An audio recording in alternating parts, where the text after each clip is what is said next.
All right, good afternoon, everybody. Welcome to Cayman Turtle Center's Facebook Live. We're doing a nest translocation today, and we're here on beautiful 7 Mile Beach in front of the governor's house, Great White House, to put down our first nest translocation of the year. Okay, so over here, this side, we have everything set up with our conservation education team.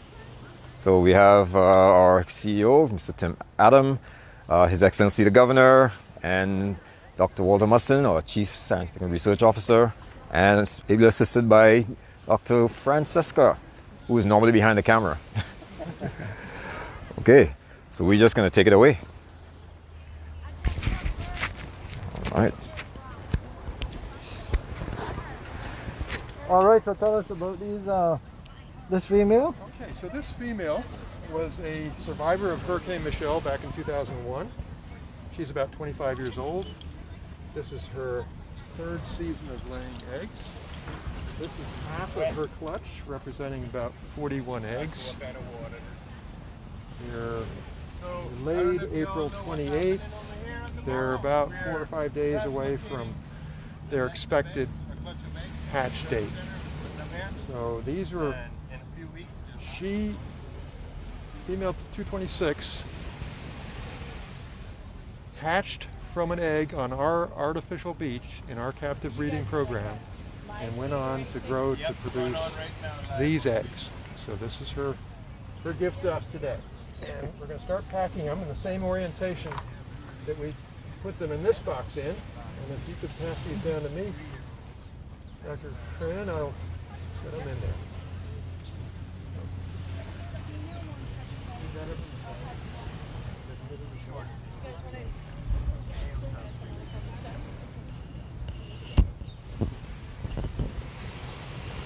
Okay, well, like Dr. Mustin said, when turtle eggs are laid, within a few days, weeks or so, the embryo actually fastens to the side of the shell.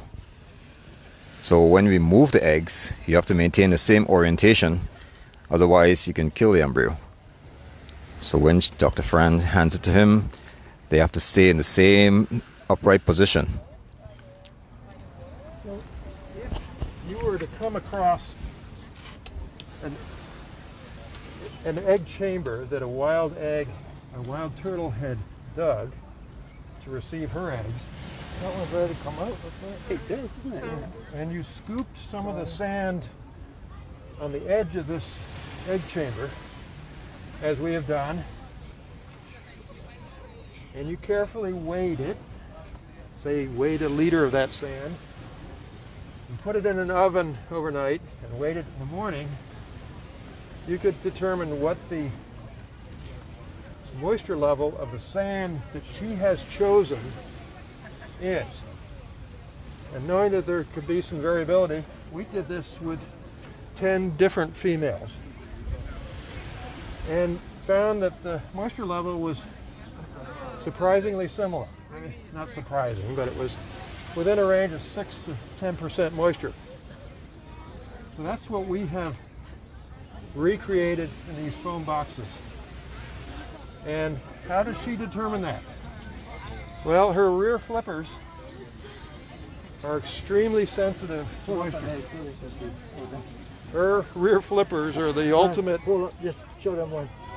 See one egg? See, that's what the egg It's still egg. Sorry. No, that's all right. So she is able to determine optimal moisture levels with her field-tested flippers, which has worked for millions of years. And evolution has favored those that have incubated in the right level. Okay, so we're going to put a little of this battery sand on top. Yep.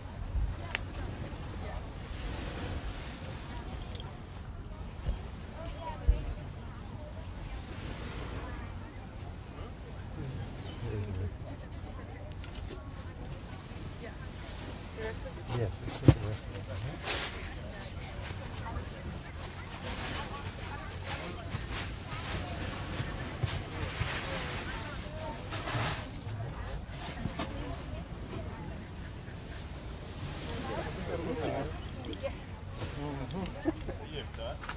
Boy, they don't have a lot of work to do, right? Yeah, they do. Yeah, they work very hard to get up.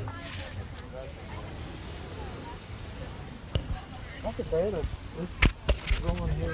Okay, so as Dr. Mustin said, the moisture content of the nest, of the egg chamber, is very important.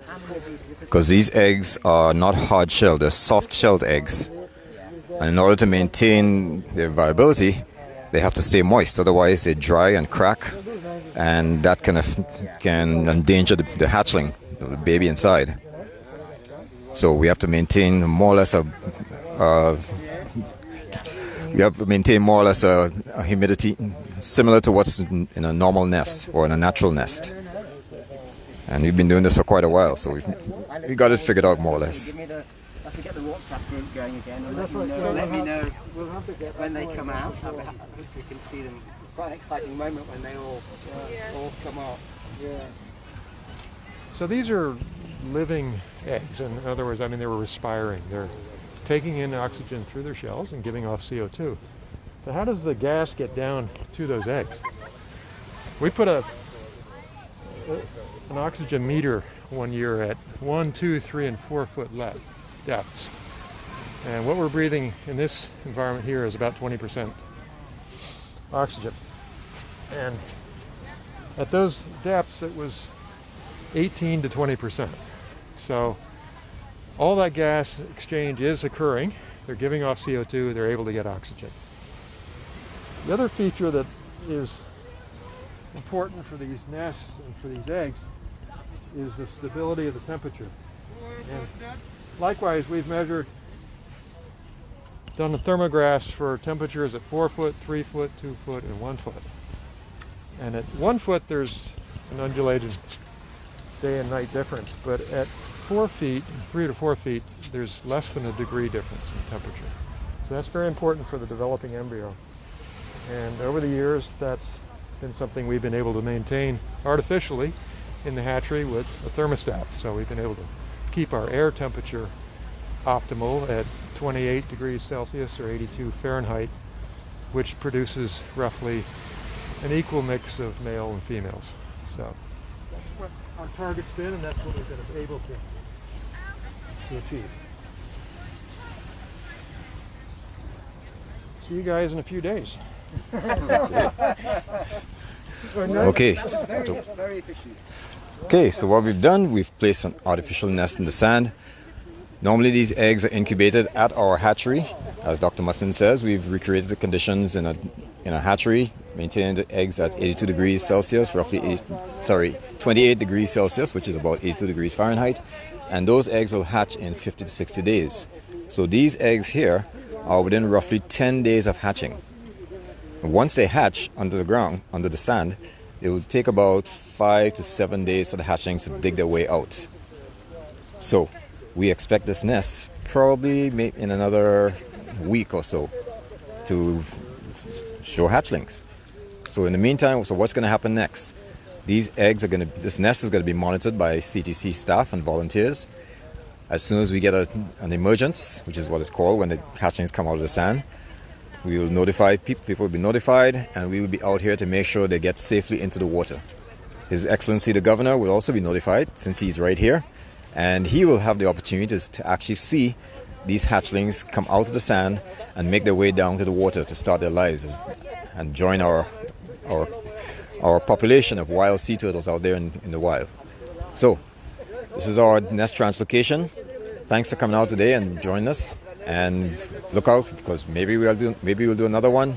You know, things have been a little difficult here with the COVID, but we're doing our best to make sure that we continue to do our conservation efforts. Thanks for coming.